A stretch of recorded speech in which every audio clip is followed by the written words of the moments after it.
Greetings from the hypnotic world epicenter, Toronto, Canada. This is the Brain Software Podcast, and I'm Chris Thompson. On today's program, Mike Mandel and I will continue with the tools that you can use to make 2020 your best year ever. So, stay tuned. Good evening, Your Royal Highness, Lord and Lady Melbury, Dr. Van Helsing, Jack Ruby, and distinguished guests. I stand before you tonight as a man on a mission near and dear to my heart. Throughout recorded time, men and women of luxuriant hair and granite character have been dealt cards of genuine greatness. And when I say men and women, I'm actually only referring to some of you. And when I say some of you, I really mean one of you. And when I direct my remarks to one of you, and you indeed know who you are, I most certainly refer to none of you. But that's beside the point. When we move past the realm of cheese and onions, there's no alternative, absolutely no alternative, but to beg the question, what happens when an out-of-control train, a crazy train if you will, slams headlong into an enormous hypnotic storm? Allow me to clarify. We're not witches! This is a vintage trance train circa 1963, and as we ride the Iron Bastard, I wonder, whatever happened to that old tranquility we used to know?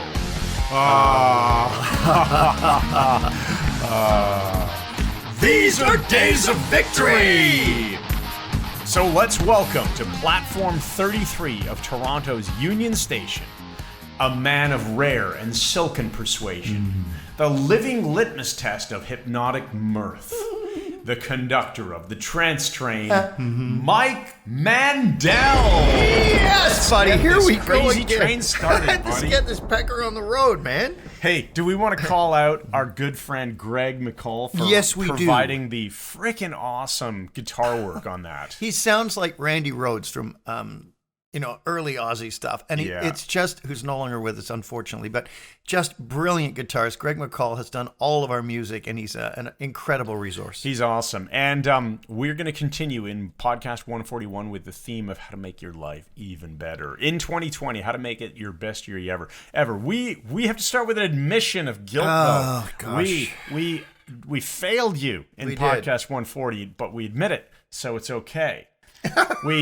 We had the think tank words that we mentioned, and we said we won't talk about them, but we'll bring them up in the context Well, no, of actually, the that discussion. just clarify. You said we're not going to talk about. We'll bring them out. How well did that actually work? Well, it didn't work out at all because we didn't bring them up at all. So we're going to dispense with those. Yeah. We're going to introduce new ones. All right. Before we do, let's just quickly. Sorry, tickle. Well, this stuff really comes out. You got a tickle in your throat. I do. Or is it something else? Thanks. Okay, so this is podcast 141. It comes out, according to my calendar, on January 3rd. So happy freaking New Year, everybody. It is 2020. Let's start making it kick butt. Yeah. And we're only a few months away. We do not teach classes in Toronto in winter because it sucks. So we're a few months away from the April edition of the Architecture of Hypnosis, and Bob Burns coming in from Scotland, which is going to be amazing. So check it out at MikeMandelHypnosis.com/events. And plan to come to Toronto. Plan to come and study Architecture of Hypnosis with us. You'll have one of the best times of your life, and you will learn so much and meet some great people. I'm so looking forward to Let our us now new move space. to the think tank wordians All right, of the day, Christopher. Think tank words. What do yes, we got? Fritz. All right. We have Eve. Thank you, Jeff. Eve. We have Eve, EVE. We have mate. New Year's Eve. Those two go together. Mate. Ooh. We have scale. And scale. Like a musical scale. Start me up, buddy. Start me up. Oh, you want to use them? Or do yeah, you want well, we're going to have to. All right. Eve, so I think of Adam and Eve. I think of a pristine female, you know, unsullied by the world. Yeah, Adam and Eve is a good one. Or we are on the eve of destruction. A few days ago, we were on the eve of your best year ever. Right, man. Well, let's stick with that one. Right. Eve means just before. It means evening. In fact, my friend Michael Gritt, I write to him, wish him a happy birthday every year. He runs Richmond Hill Center for the Performing Arts, which is great. And I write to people now when I send birthday wishes the day before. Birthday Eve. Oh, nice. So you got birthday Eve, Happy birthday, and birthday Eve, Boxing Day. yeah. So you're on the eve of something new, on the eve of a new year, on the eve of things transforming. Right. And there should be anticipation there. What about mate? Mate, you know, I'm taking it outside of the relationship realm, and I'm Glad to hear that. I'm using the metaphor there. But what is it that you can mate with your life this year? What can you connect with? What can you add that is the perfect fit for you? Oh, that's nice. In this year, I hear it as checkmate. Yeah, that is check and mate. Right, and you win. You win decisively. You just one move brings on mate, and the game is over. Which means, what can you completely end in your life? What kind what of is checkmate unimportant can you cause to that you can happen? just what can you say checkmate to? I like that. That's really good. That's Checkmate. nice. And yes, scale. And the next word is scale. Now, do you think of scaling teeth? Do you think of scales on a lizard? You can think of of a musical scale. A musical scale, which of course it also means climbing something. You can scale this mountain, a scale Everest. So what is your challenge that you're going to scale in 2020? And how can you make it musically elegant? Do, re, mi, fa. Rest is unrepeatable on a family-friendly show. There is so much that we could. All right, well, our minds are awake to this now. So let's continue moving on right from our podcast number 140. All right, we talked about some pretty cool stuff here. Well, the next one is, who do you love most in the world? And how will you use 2020 to make that person's life much better? I'm gonna start things here, Chris, because my wife's the person I love most in the world, and I realize that being a freaking guy, I can be sexist against guys because I am one. I sometimes sort of push her into the background because I get so involved in my own stuff and so involved in what we're doing online and the amazing days of victory that we're experiencing and all of this stuff. I forget, and I sort of put her on the back burner emotionally and time-wise. And I'm covenanting with you, Chris, that you can hold me to this. I've got to spend more quality time with her, do more stuff without being asked. Acts of service is her love language. I was just going to say, make sure that when you identify this person, also know their love language. Like our friend Ryan, he gives gifts all the time. Do you think that probably would be his love language? Gifts, right? So know your wife's, husband's, whatever, your significant others, your whoever child, the most important person in your life is. Know what their love languages are. And remember, that's acts of service, quality time spent together, gift giving, words of affirmation, and physical touch. That's and with me, it's words of affirmation and physical touch. Yeah. That's what gets me. But it isn't my wife's. Hers is not just quality time, but definitely acts of service. So, it's of course I love you. I wash your laundry. Exactly. It's that kind of thing. Exactly. So, start thinking in terms of who do you love most in the world? And what are you going to do to really show them that this year so it becomes a part of your regular? Yep. And another, I think I brought this up on maybe podcast 138, but remember that if you're in a relationship and you have kids, then the relationship that you have with your children is going to change. They're going to grow up and move out.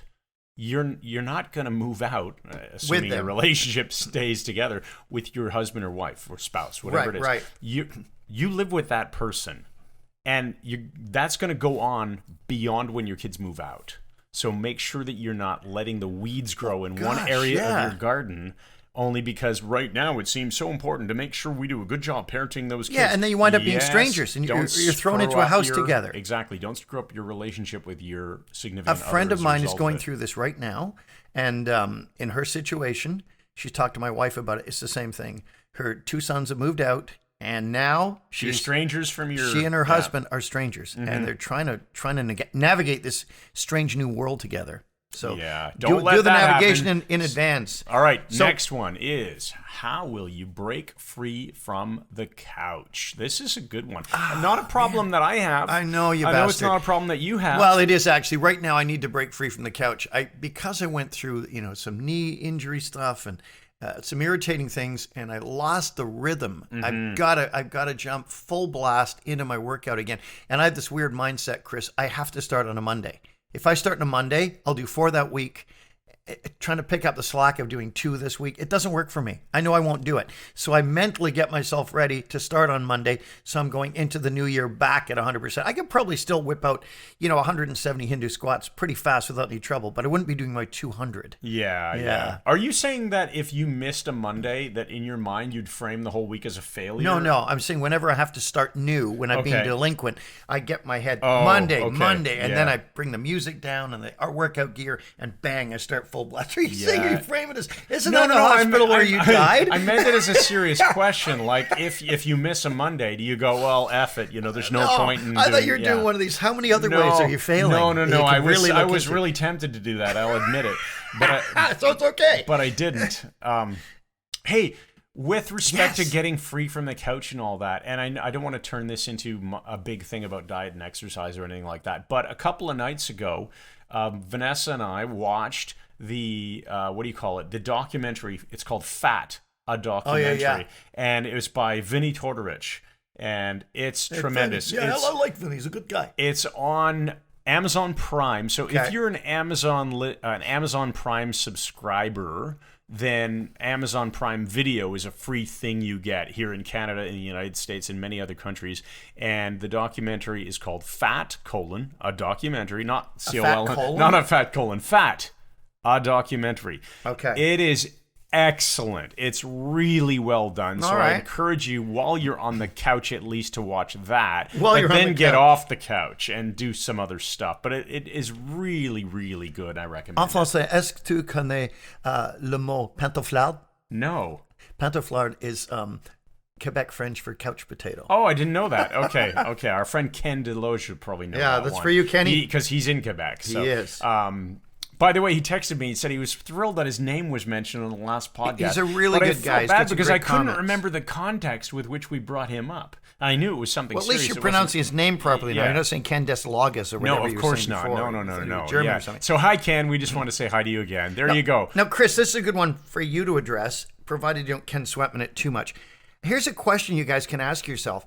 How will you get another income stream in 2020? Yeah, even this a small is a good one. That's that comes to in 140 podcast 140. We talked about the importance of financial management. Well, if you are having a hard time saving money for your retirement, whatever age you are now, whatever retirement means to you, maybe getting a side income would be a great idea. That's what I did in 2008. When I read Tim Ferriss's book, The 4-Hour Work Week. Now, at the time, I had what most people would consider a really good dream job. Yeah. I was paid a lot of money. Before he did this. I was successful at it. It was, for a number of years, it was quite enjoyable to me. But I knew that I was not going to do it forever. And I learned about this idea that, hey, you can actually have your own side income.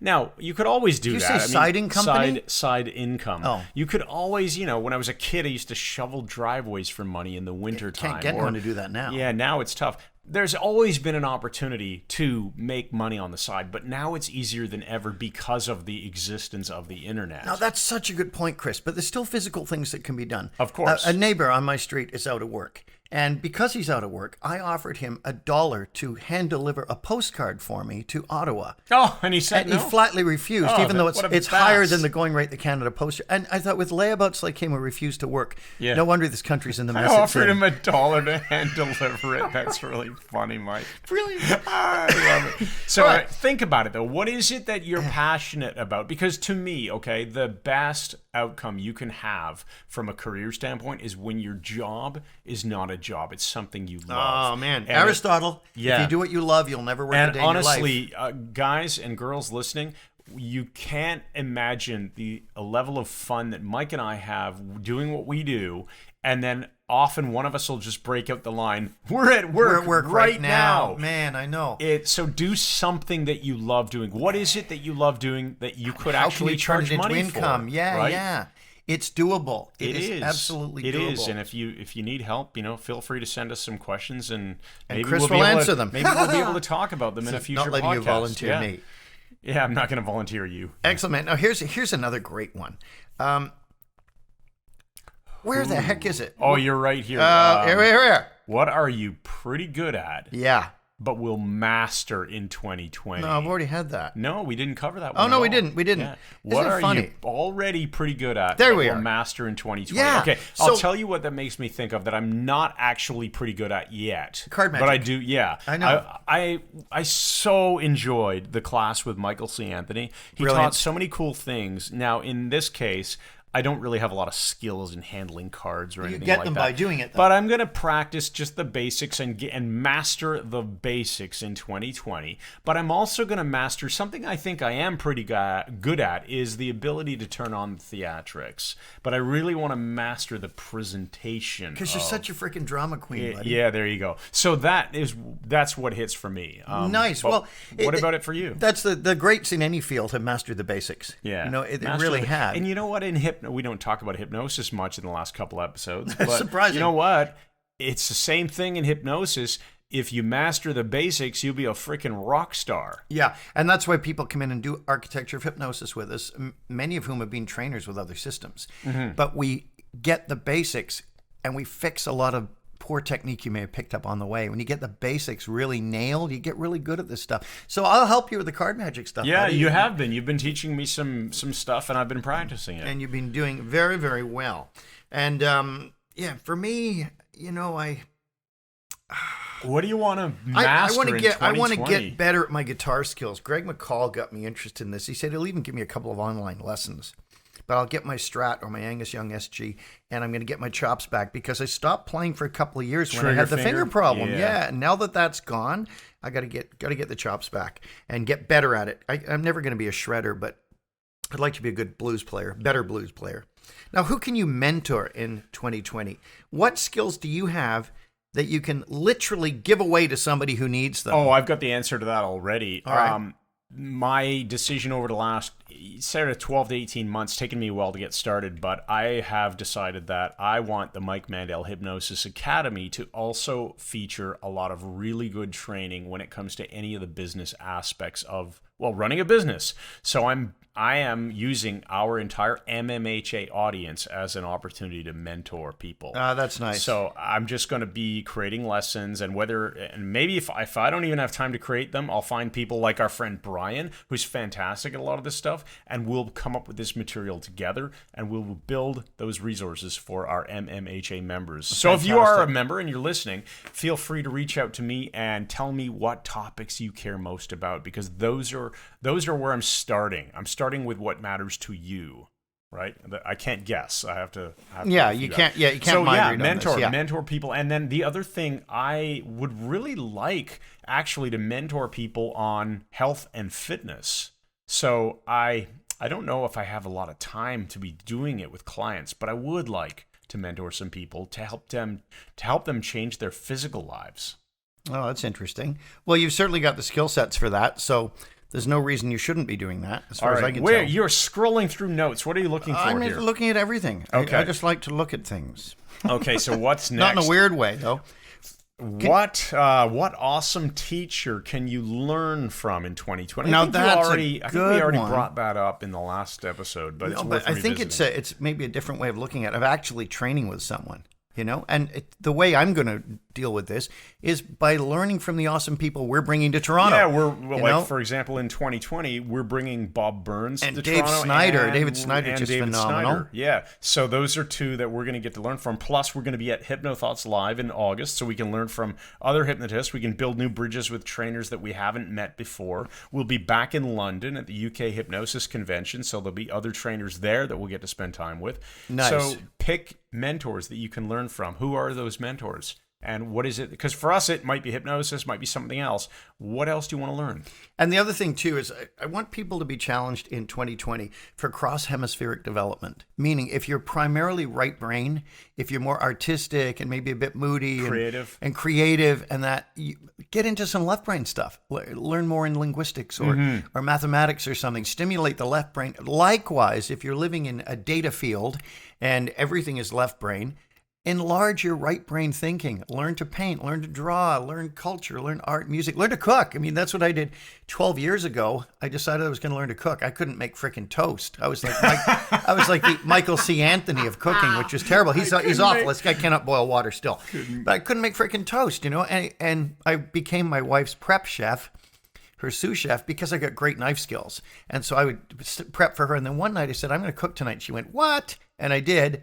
And that's 12 years ago, and I've been doing all the cooking ever since. And I do a mean Thai green beef Yeah, you curry. keep saying you're going to invite me Yeah, over. well, it's going to be and after teach me how to Christmas, make but it. it's sure. it's 2022. world class. And I do a great beef bourguignon and just man, I love cooking. So take up something right brain if you're stuck in the left brain. That is a really good idea, and it could be something as simple as listening to a new kind of music.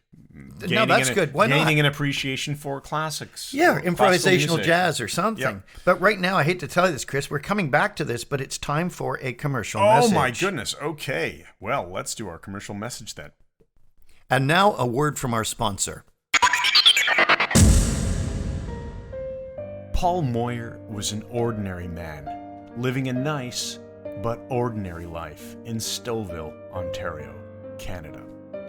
When his elderly poodle, Archetype, succumbed to a yeast infection, he moved into the city of Toronto, intent on living a new life in a new place, in a new way. He purchased a lovely starter home on Morrow Avenue and began to pursue his hobby, lawn gardening. Paul thrived when he worked on his lush lawn, augmenting it with Kentucky bluegrass seed, as well as an artificial turf that skirted the small and failing apple tree in the center of his front lawn. All was mostly good until the day the lawnmower refused to start. Paul became more and more frustrated, hauling on the start cord 50, 100, even 500 times. Exhausted, he pulled up a chair and set the Toro mower in his lap so he could examine it idly. He tugged on the cord, and to his shock and horror, the lawnmower started immediately, macerating his left testicle. Clutching his tools, Paul crawled into the house and called 911 for medical help. When the paramedics arrived and attempted to carry Paul out of the front door, they accidentally dropped him into the rose bushes, effectively flensing his right testicle on a thorn. The situation was getting serious, and plans were made to fly him to Kirkland Lake for emergency testicular reconsolidation and re-enfranchisement. But on the way to Billy Bishop Airport in the ambulance, Paul's neighbor Grant phoned. Apparently, the apple tree on the front lawn had suddenly blossomed into soothing pink flowers, and everything was going to be all right again.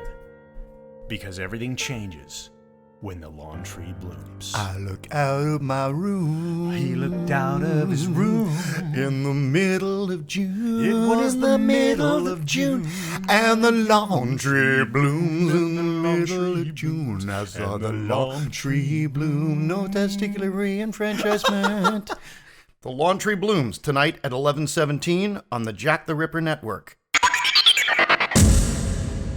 Well, buddy, what other points are we bringing for 2020? Well, let's see Let's where have we a look, were shall on we? the list. Let's have a look, children. Well, okay, I think, we talked about What is the that. metaphor Oh, of your yeah. life? What is the metaphor of your life for 2020? For example, is your life a kitchen? Is it a lunatic asylum? Is it a tree house? See, if you change the metaphor you are currently living under, as David Grove so brilliantly put it, you will change the quality of your frickin' life.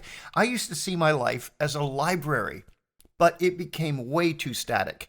And my first NLP trainer, Chris Dunkley, challenged me to change that metaphor. And by the end of the NLP training, I changed it to a biosphere. Ooh. Because a biosphere is living and it's dynamic and it's healthy and it's self-sufficient. That resonates because my gut answer was going to be a garden. It is something that you have to cultivate With a lawn grow. tree. But you know what? A garden is just one thing. What about if I expanded the physical boundaries of that garden and it now becomes, like a Like a jungle? yeah, but not wild and untamed and just willy-nilly.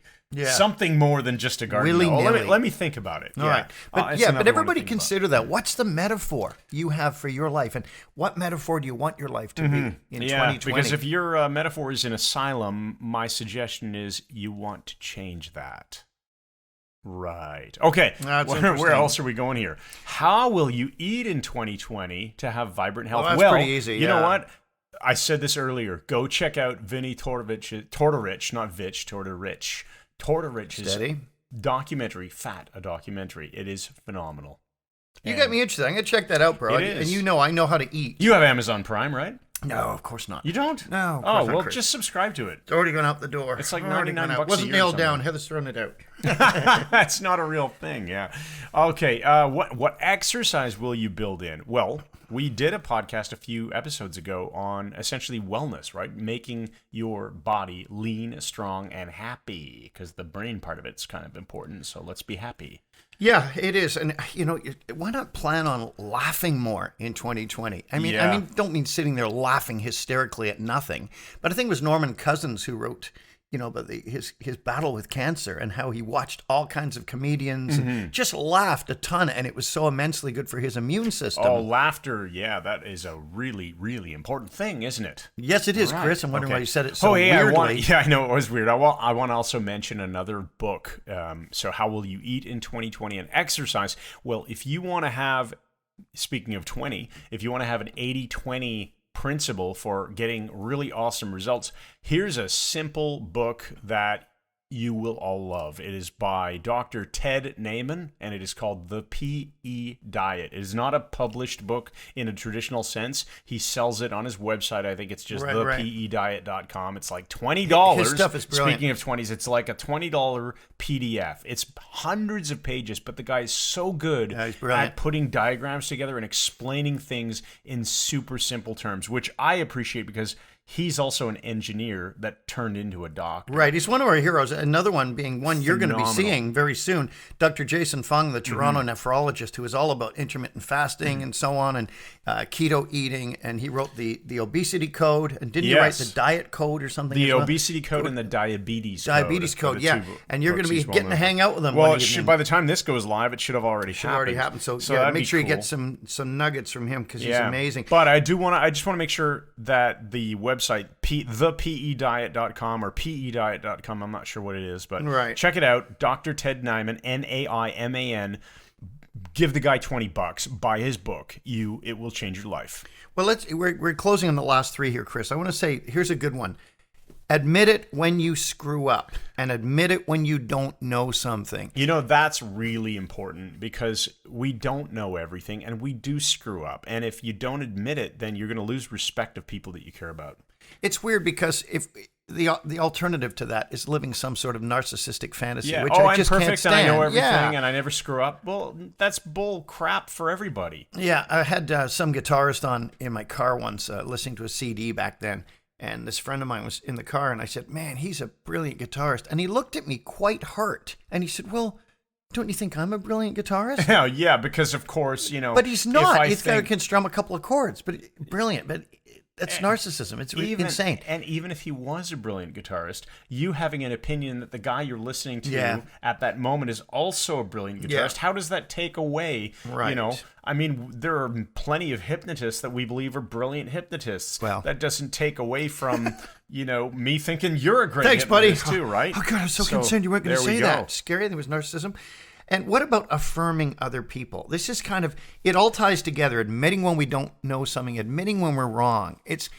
In fact, one of the things in my brain software notes I teach corporations is when you screw up, make a preemptive strike. Yeah. Admit it before the other person gets you. Oh, yeah. Take away the ammunition. And then move from admitting there's a problem towards solution. Exactly. So it's, boss, I really screwed up here. I should have done this and this and this. You screwed up. You're damn right. I totally did, sir. And how are we going to fix it? What do you mean we? You're the one who... I totally agree. I screwed up royally. Now, what are we going to do to move forward? Just keep fogging broken record. Right. Keep repeating. Get away from that. Move towards resolution, but affirm other people. Don't be a flatterer. I hate people who flatter. Yeah. Flatter is it's fake. Well, I'm. You know what? I didn't even see this bullet point because I hadn't reviewed the notes before we did this podcast. Slack. But you know what? I was just about to say, make sure that in 2020 you come up with some strategies to give people honest compliments, and that's what you've written right here. Honest. Now, an honest compliment isn't just, you're really pretty or something like that. Yeah. Say what it is, something that isn't going to be obvious, something that all, But be honest. And provide a reason. And I say that because, you're a very kind person. And I say that because I saw the way that you handled that kid who, whatever happened, like use a real situation. Yeah, real situation. And give a reason. You are compliment. And I say that because reason. Yeah, I don't always give the because, but I agree with the genuine compliments. Heather and I were at a mall once, and there was an elderly woman walking through the mall, and she had this beautiful hat, and it so suited her. I just went over to her and I said, and I'm could be called elderly because I'm nearly 70, but I said to her, that hat just looks absolutely beautiful on you. It suits you so much. This woman's face just lit up. Heather said, "What a kindness." Because I was saying, because I meant it. Yeah, absolutely. Yeah. So Those Chris, are good things to tell do. me some great things about me now. Yeah. Maybe if you're lucky at lunch, we'll have some conversation. We'll do some business planning, and I'll say some nice things. Oh, that's good, buddy. I might even mean some of them. Thanks. Now I got to check, filter which ones do you mean? All right, and finally. Yeah, we'll end on this one because this is an important one. It's totally important. Be kind to children. We were all kids once, and that's when, in that first phase, the imprint stage of 0 to 7 years old, that's when a lot of bad stuff gets put on us that can turn into trauma and problems later on. So stack some good stuff on there. Stack some good stuff. Be kind to kids. We have a kid at our church. His name is Henry. I guess I've known him about 6 or 7 years. He's like 12, 13 now. And he was a very little kid when he first came to church, carrying his teddy bear and everything. He's a great kid. He's very, very smart. And I made a point of befriending him. Now he wants me to help him make some YouTube videos of fighting with lightsabers. So nice. I'm going to choreograph them for him. But it means a lot to him. Be kind to kids. You're having an impression on them. They know more than you think they do. They're more aware than we realize. And make the time with them count. I may not have kids, but I was one. Yeah, exactly. We all were. And some of us still are. Thanks, man. All right. So that brings us to the end of podcast 141. Mike, you want to do the empowering question today? Well, no, because I've got the Meta 5. Oh, you've got the Meta 5. Yeah. So I'll do the empowering question. All right, here we go. Ask yourself, what is it going to take for me to stop waiting for motivation and begin to make real changes in my life that will resonate for years to come? Years to come. What is it going to take for me to stop waiting for motivation and to begin to make real changes in my life that will resonate for years to come? Nice one. All right. And now the Meta 5. The Meta 5 for today is the story of Rose Blanche Lighthouse and the child's bed. Chris, about 6 or 7 years ago, I went out to Newfoundland with a film crew, easternmost part of Canada, and we shot a pilot for a series. It was called something like Paranormal Traveler. And the basic idea was me, Paul, Frank, and our camera and sound guy, Jeff, traveled through Newfoundland. The province paid for us to go. And we went to haunted lighthouses with a reputation of murder and shipwrecks. And Newfoundland is phenomenal. It's wild. The waves are incredible. We saw whales going past us. I mean, there's orcas would come right into the bay where we were when we finally went all the way up to Harpoon Island. And it's a really interesting place. And I think they're the nicest, most hospitable people in Canada. So we traveled through all these different areas, and we flew internally and drove by car, and they treated us like kings. And we went eventually to one of the lighthouses. We went to Cape Spear, and we went to a few others, but Rose Blanche stuck with me. This is a stone lighthouse right on a cliff, and the town was Rose Blanche, which of course is White Rose. And I did an interview with a woman named Madonna, who was the tour guide of this place. And it was essentially the same inside as it would have been for 150 years, all made of stone, right on the cliff. Many, many shipwrecks had taken place just outside there. And the light was to keep them away from the rocks. But she showed me an interesting thing. She took me into a room and said, look at this bed here. And there was a bed with a stuffed mattress, horsehair stuffed, whatever. And she said, look at it. There's an imprint, like there's a little child sitting there. And she said, do you know, we take the mattresses in winter. They're all washed and put back. They're not even on the same beds. And she said, within 24 hours, that imprint has appeared on the bed again, as though there's a young child sitting in that spot. And she said, no matter how we shake it out, brush it out, within hours, it's like a kid went up and sat down there again. So we were pretty intrigued by this, and I was interviewing her by the window. And all of a sudden, our sound started screwing up. It had worked perfectly all the time. Wouldn't work. We couldn't record. And I went to take a picture of the lighthouse keeper and his wife from a black and white photograph on the wall. and my iPhone would not frickin' work. And Paul was there pressing come on, this thing, it will not take the picture. And I said, it's because you said they look like aliens. And he said, okay, they're not aliens. Instantly, my iPhone went and took the picture, which I still have to this day. Rose Blanche Lighthouse. I don't know what to make of it all, but it was a pretty cool experience. Thanks, everybody, for listening to the Brain Software Podcast. That's Mike Mandel. And I'm Chris Thompson, and this has been episode 141, part 2 of how to make your 2020 the best year ever. Woo-hoo. That's right. All right, check it out, MikeMandelHypnosis.com. We've got our brain software ebook on the homepage, and unless we've changed the homepage design since recording this, or go to MikeMandelHypnosis.com/events and check out all the stuff that we got coming up here in Come to the Toronto area. because you're going to love it. All right. Thanks again, and good night! Do we have an ending? Do we have an ending? I don't know, do we? Let's see. Do we have an ending? I guess not. not. Did we come up with an ending? I don't think so. I don't think we wrote one. Oh, for God's sake. We can't do it without an ending. No, that would be horrible. You know what we can do? We can just go right to reverse engineering the music. Okay, let's do that. Let's pretend this never happened. Okay. Cut to the music.